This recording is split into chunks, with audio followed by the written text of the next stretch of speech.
All right, guys, so this is the second part of the series on the crisis president, and we are talking today about LBJ. Now, LBJ is kind of an interesting president. Uh, Technically, politically, he only ran for one office, or I'm sorry, one term, but yet he was in office for basically 6 years.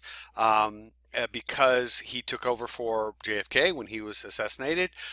He um, ran for president, had very high ratings, and then because he was embroiled in the uh, Vietnam War, he chose not to run again for office. So he was only elected technically one time, and would have really been considered one of the best presidents for a lot of his domestic things that he focused on. He really brought about a lot of civil rights actions. He was the one that signed the Civil Rights Act of 1964 and the Voting Rights Act of 1965, and all the civil rights stuff that comes about during this time. But one of the problems that he runs into is the Vietnam War and the way that he handled it, the secrecy that surrounded his administration with the Vietnam War. So we're going to quickly go through the LBJ. Lyndon B. Johnson is his name, and he is sworn in after JFK is assassinated, elected in '64 with 61% of the popular vote. Guys, that's huge, especially in a country that is at times divided, and especially politically. Okay, so his main focus was called the Great Society, and this was kind of a continuation of the Great Frontier, or the New Frontier that JFK had focused on, and his blueprint was billions for schools, aged, Medicare, and war on poverty. So he had two. He had the Great Society and the war on poverty. That was kind of his focus, and he really focused, really wanting on to end poverty, racial injustice. He passed an Education Act, providing a lot of money to schools. Healthcare, he established both Medicare and Medicaid, and obviously those are very big parts of our country today. He helped create the HUD, which is the Housing and Urban Development Department, and he has his first African American cabinet member. Immigration Act of 1965 ended the old quota system. Environment, he passed the Clean Water and Quality and Air Acts. Consumer protection, with Ralph Nader, we talked about him with the vehicle safety laws. So guys, he really focused on a lot of good domestic issues, and if the Vietnam War had not been a part of our country at the time, I really believe he would have continued this process of helping out the United States, getting us back into a better system.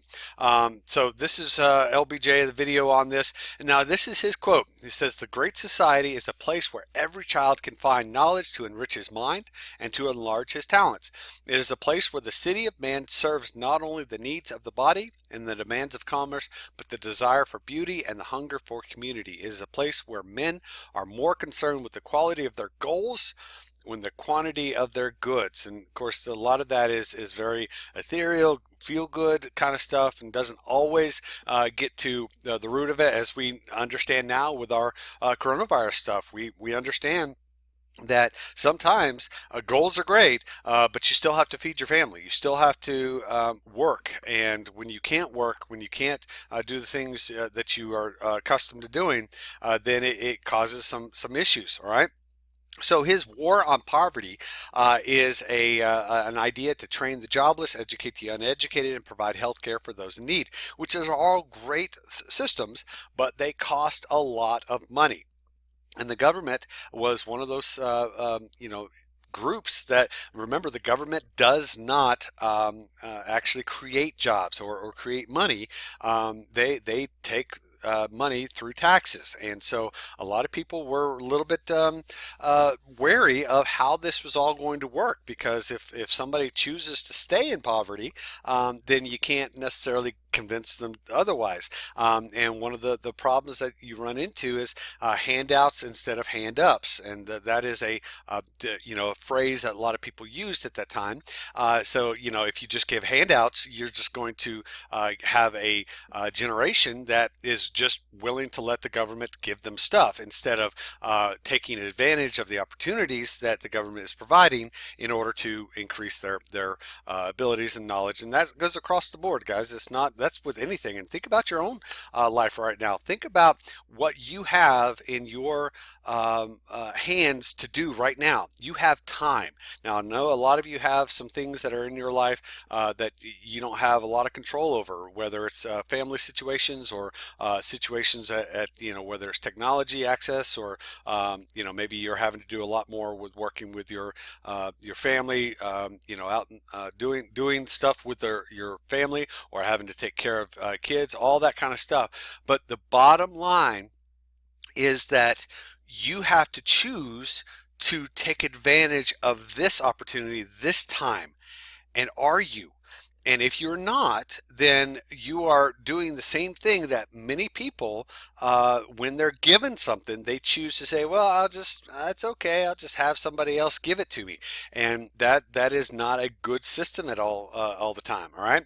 So the impact of the Great Society, the percent of population in poverty fell from 21%, which is huge, to 11%. Great programs did, of course, added to a growing budget deficit, and the role of the federal government increased. And we can see that right now, right? The federal government is being a big part of telling society what they can and cannot do. And a lot of people are really kind of frustrated with that, because they want to have the ability to choose for themselves what they can do and where they can go and what they can access, that kind of stuff. And then, of course, this picture is a great example of the boondoggle. Boondoggle is simply a situation where government spends a lot of money on something that is not really productive.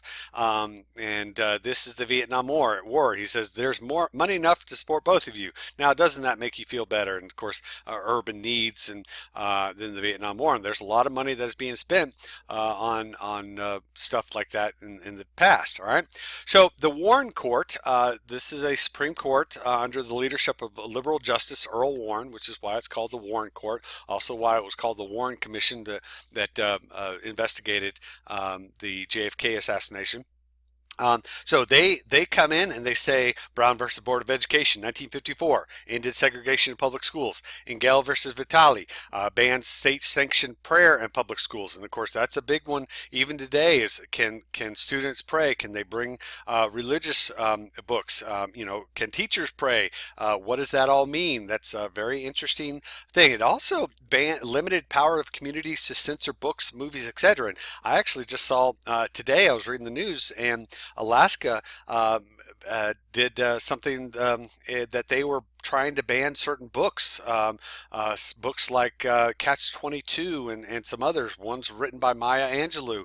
I'm not a big fan of censoring books at all. I think that students, people need to be able to read books and make their own decisions, and make their own choices. And that's kind of an interesting thing. Tinker versus Des Moines, increased free speech. We talked about that. That's the one with the armbands. Okay. Do people have the freedom? Do students have the freedom to protest, right, in a school environment? Baker versus Carr and Reynolds versus Sims, both of those are extremely important court cases dealing with the ideas in society, freedoms in society. Of course, he redrew election districts more evenly.